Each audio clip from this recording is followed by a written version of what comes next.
Buenas tardes a todos, bienvenidos a este programa de 15 minutos de finanzas en esta sección de La Voz de los Expertos. Quiero dar un saludo muy caluroso a toda nuestra amable audiencia y quiero contarles que me encuentro muy feliz porque estamos en una segunda temporada. Venimos con muchas sorpresas, así que los invito a que estén muy conectados con nuestras redes sociales y venimos con un tema demasiado interesante y qué mejor que abrirlo con un súper invitado también. Hoy me place presentar a Freddy Niño. Él es comunicador social y periodista, especialista en gerencia de mercadeo, con estudios de alta dirección en la Universidad de los Andes, consultor en planeación financiera y experto en temas de seguridad social, con énfasis en sistema de pensiones. Freddy, bienvenido. Muchas gracias por aceptar la invitación, por acompañarnos, por estar acá con nosotros. Hola Tania, buenas noches, un saludo especial, gracias por la invitación y un saludo a toda la audiencia. Muchas gracias a ti. Bueno, pues les quiero contar que venimos con un tema, como una segunda parte del tema de pensiones. El programa pasado también tuve una gran invitada que saludo a Dayana Herrera, que nos estará viendo en este momento.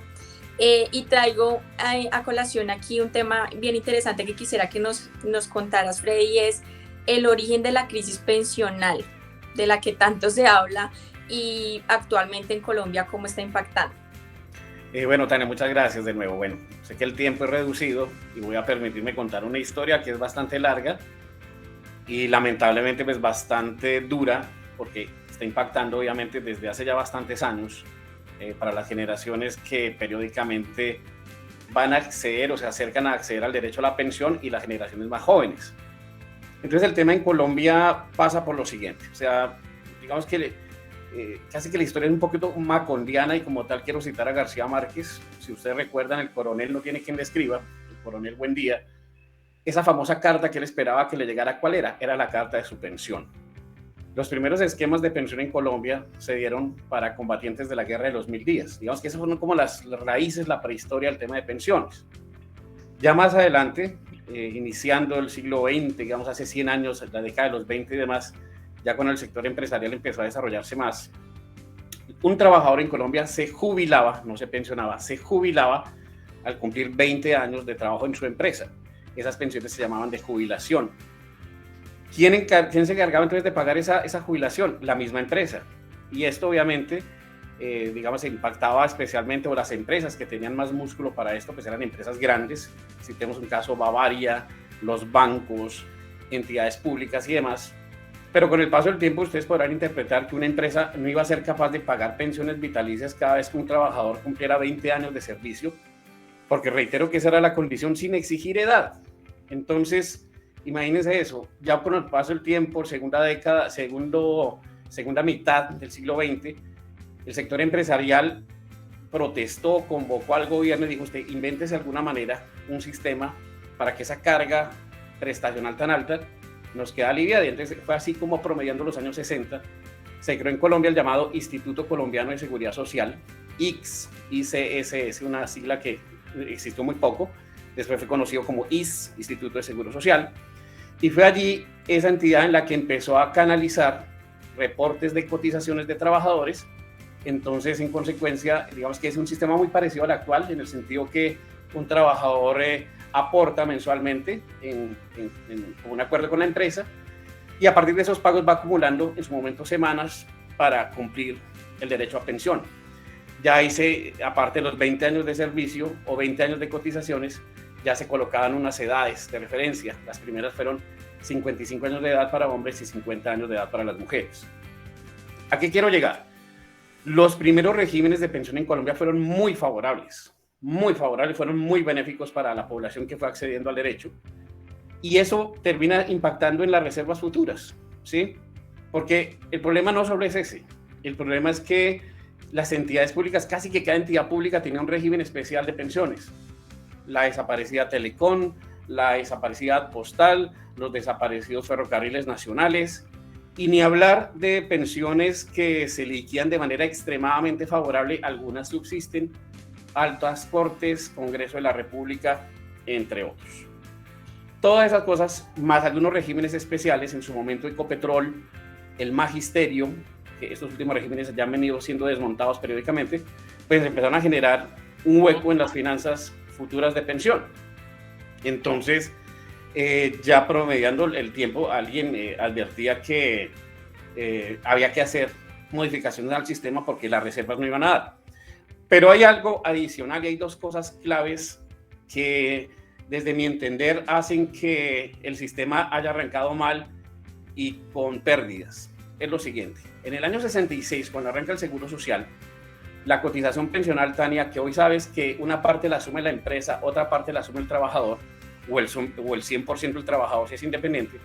En el año 66 se concibió que esa cotización fuera asumida de la siguiente manera: la mitad por parte de la empresa, la cuarta parte por parte del trabajador y la cuarta parte la debía asumir el Estado, de una manera de subsidio. Y adivina quién fue el primero en sacarle el cuerpo al asunto: el Estado. Entonces, una cotización pensional que en el año 66 era del 6% del salario, para no hablar de IBC, 6% del salario del trabajador, donde la mitad era asumida por la empresa, la cuarta parte por el trabajador y la otra cuarta parte por el Estado. Esta última parte, insisto, no se asumió. Entonces no fue el 6%, sino realmente el 4.5%. ¿Sí? Entonces ya empezamos mal. Empezamos con una cuarta parte del dinero que se esperaba recaudar, que nunca llegó. Pero hay algo peor. Como digo, nuestra historia es bastante fuerte y yo, un poquito irónico, trato de contarla y resumirla. El otro punto clave con el cual fue concebido el esquema de pensiones era que cada 5 años la cotización pensional tenía que reajustarse. Es lo que se llamaba régimen de prima escalonada. ¿Qué significa esto? Que en el año 66, si la cotización era el 6%, en el año 71 tenía que ser el 9% del salario. En el año 76, el 12%.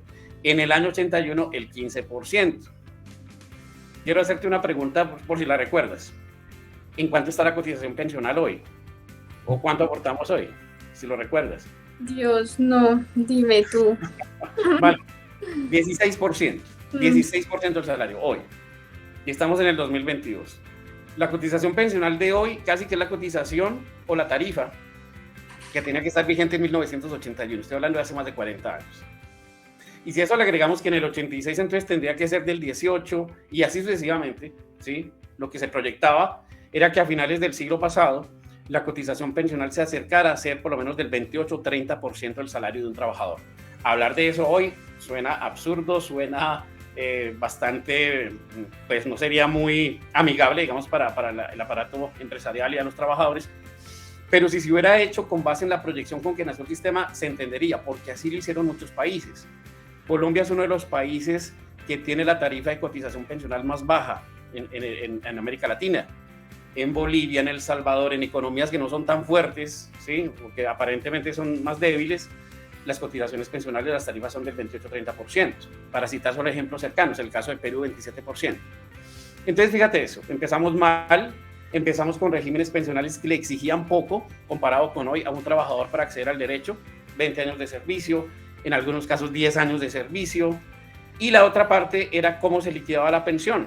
En muchos casos se liquidaba con base en el 90% del promedio salarial del último año.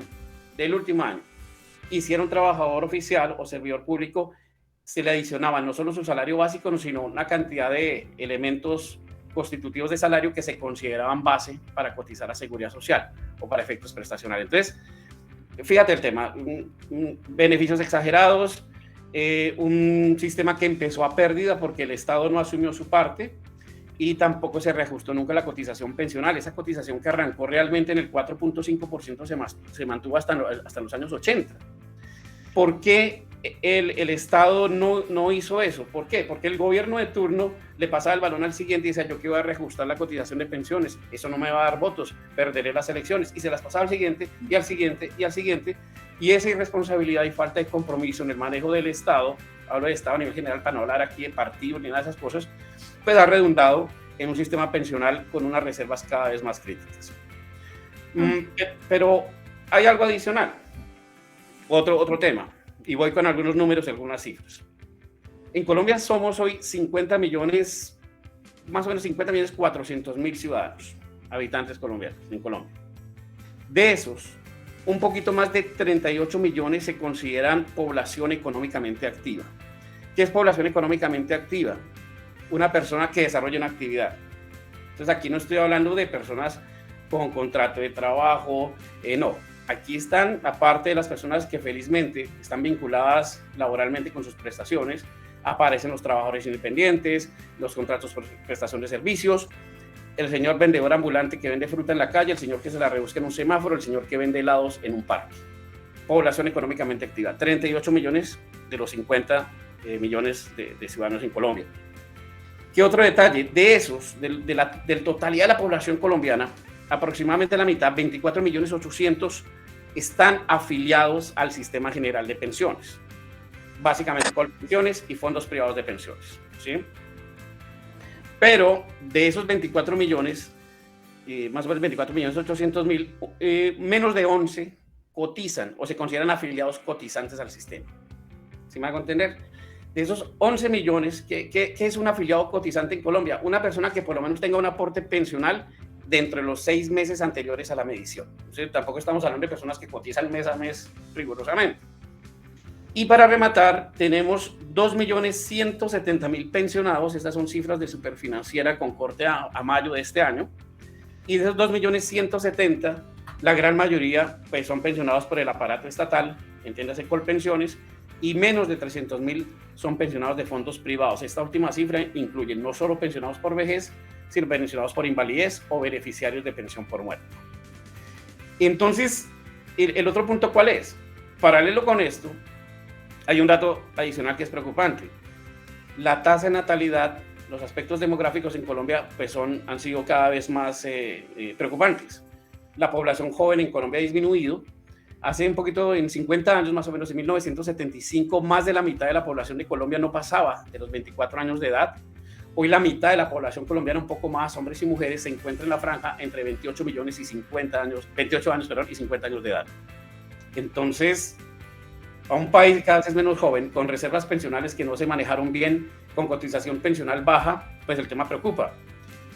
Para cerrar esta parte, Tania, he tenido la oportunidad de conocer 5 o 6 reformas pensionales desde la Ley 100, que fue la que le dio apertura a los fondos privados.